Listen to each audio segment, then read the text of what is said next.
Bismillahirrahmanirrahim. Assalamualaikum warahmatullahi wabarakatuh. Syukur Alhamdulillah kita bisa berjumpa lagi di channel ini.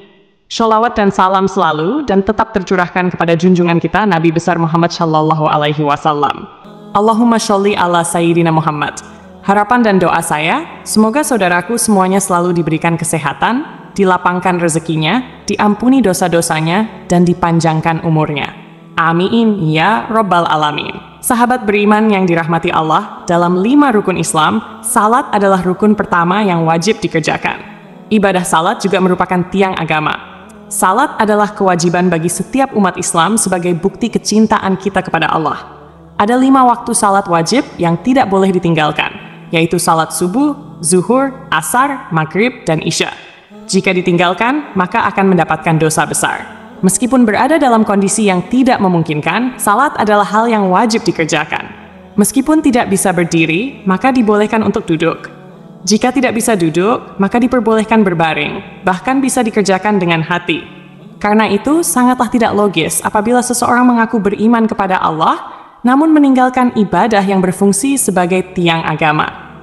Di berbagai dalil Al-Quran maupun hadis, Allah Subhanahu wa Ta'ala serta Rasulullah Shallallahu Alaihi Wasallam telah menetapkan dengan jelas mana salat yang wajib dan sunnah. Namun meskipun demikian, masih banyak yang menyepelekan salat. Rasulullah Shallallahu Alaihi Wasallam bersabda, "Inti dari segala perkara adalah agama Islam, dan tiang penopangnya adalah salat." Hadits riwayat Tirmidzi. Meskipun salat merupakan tiang agama, namun bagi segelintir muslim saat ini, kedudukan tersebut kerap kali dianggap enteng. Alhasil, salat yang seharusnya mampu mendatangkan pujian dari Allah justru berubah menjadi ibadah yang sangat dibenci oleh Allah dan Rasul-Nya. Bagaimana tidak, esensi utama dalam salat adalah mencari ketenangan dan kekhusyukan. Mengerjakan salat harus dengan ketenangan dan kekhusyukan, atau yang biasa disebut dengan tumakninah. Salat tanpa tumakninah bisa menghilangkan ruh dari salat itu sendiri. Parahnya, salat yang seperti cacing kepanasan atau terburu-buru tanpa menyertai tumakninah sering terjadi di sekitar kita.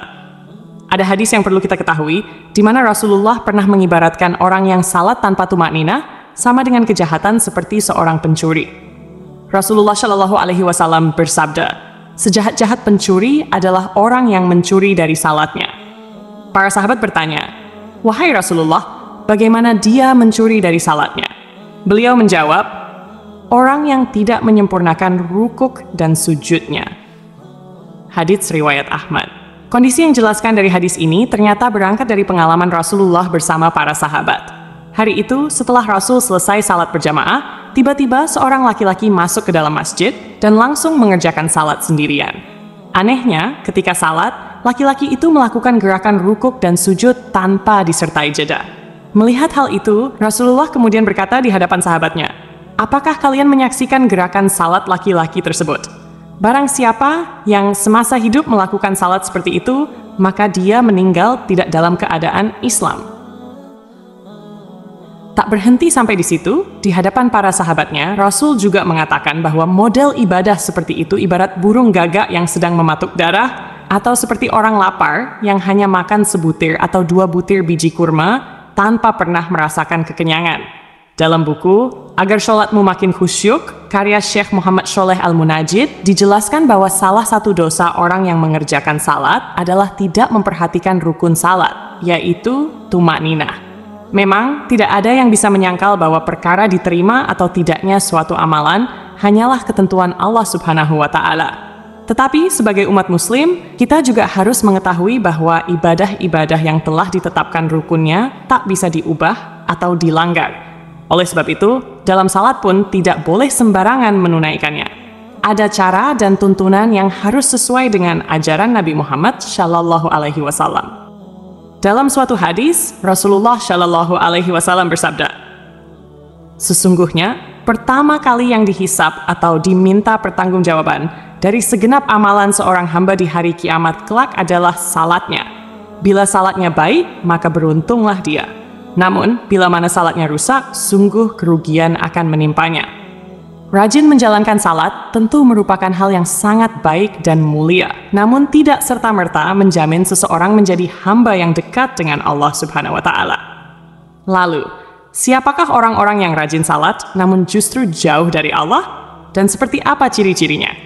1. Orang yang lalai dalam salat. Sekalipun salat merupakan tiang agama, ternyata ada jenis salat yang sangat dibenci oleh Allah, yaitu salat yang dikerjakan dengan lalai. Pada hari kiamat nanti, ada banyak orang yang membawa salatnya kepada Allah, lalu salat mereka dilipat-lipat seperti pakaian yang kumal, kemudian dilemparkan ke wajah mereka. Allah tidak menerima salatnya. Bahkan ada yang celaka dengan salatnya, sebagaimana firman Allah dalam surah Al-Ma'un ayat 45. Maka celakalah bagi orang-orang yang salat, yaitu orang-orang yang melalaikan salatnya. Rasulullah Shallallahu Alaihi Wasallam juga pernah bersabda, akan datang pada umat Muhammad suatu zaman, banyak orang yang merasakan dirinya salat, padahal mereka sebenarnya tidak salat.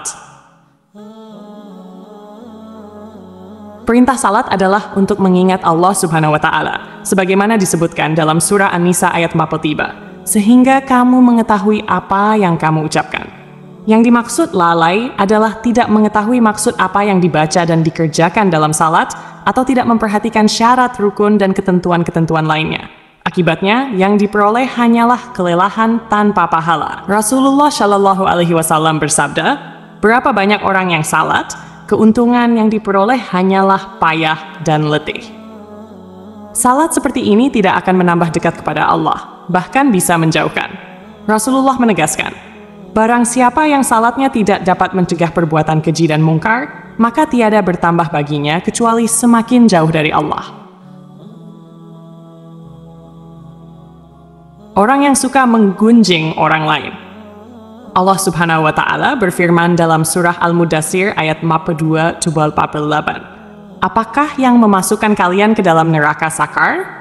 Mereka menjawab, kami dahulu tidak termasuk orang-orang yang mengerjakan salat, dan kami tidak pula memberi makan orang miskin.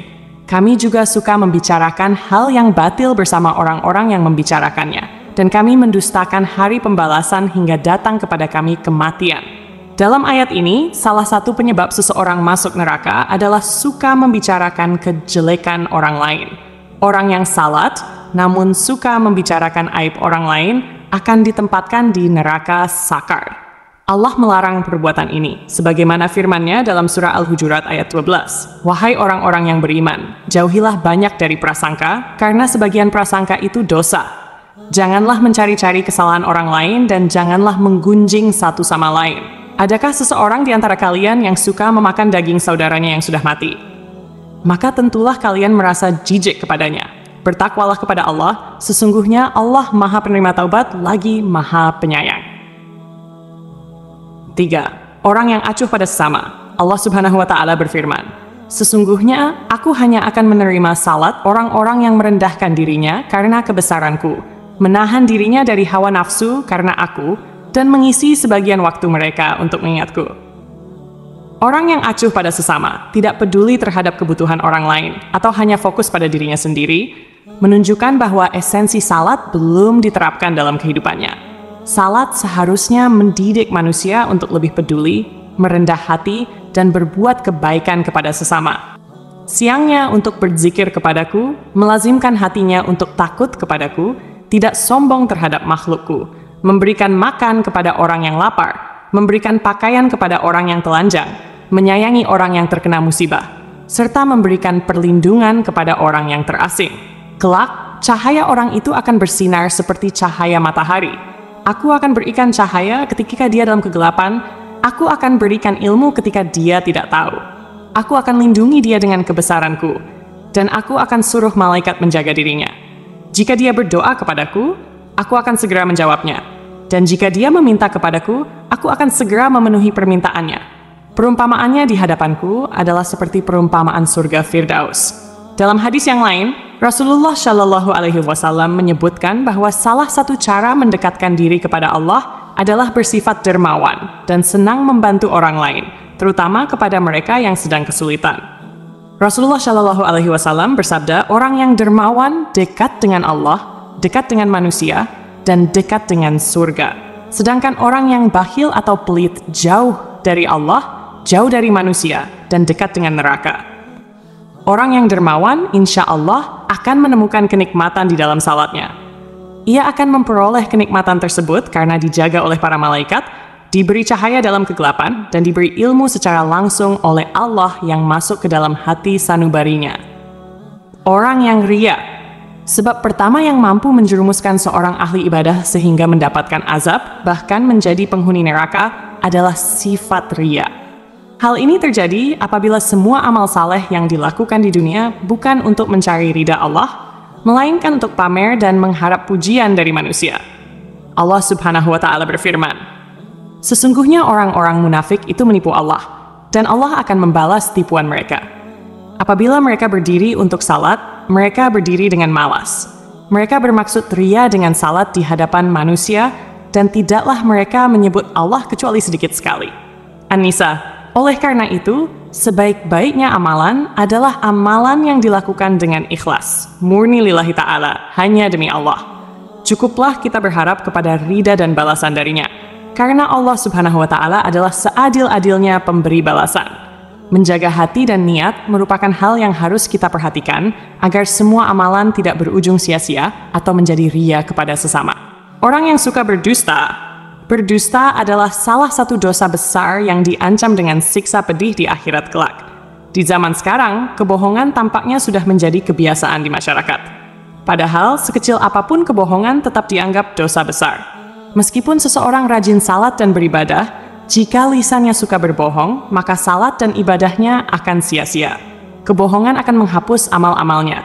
Jika ia mati tanpa bertaubat, maka ia akan dimasukkan ke dalam neraka.